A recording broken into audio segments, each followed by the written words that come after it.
La première chose, c'est pas forcément d'aller chercher le million. Je vois trop de gens qui sont focus sur je veux le million.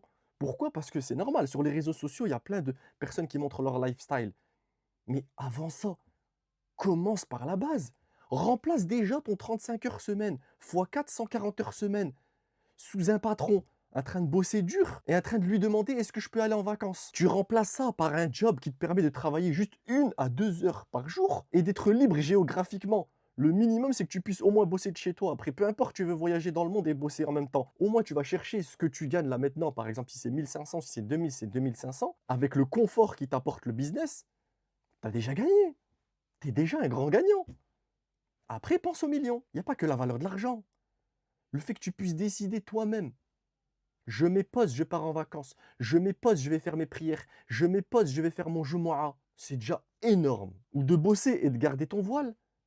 Tout ça, ça a plus de valeur que l'argent. Donc, réfléchissez correctement, commencez par les bases, et vous allez voir que ça va vous faciliter de passer à l'action. Parce que si vous êtes bloqué sur je veux faire le million, ben forcément, vous allez voir que tout business, c'est une arnaque et qu'on ne peut pas atteindre le million. Et n'oubliez pas de dire Alhamdulillah et surtout regardez ce qu'il y a en dessous de vous. Au-dessus de vous, c'est très bien, c'est pour avoir le challenge, pour avoir de la motivation.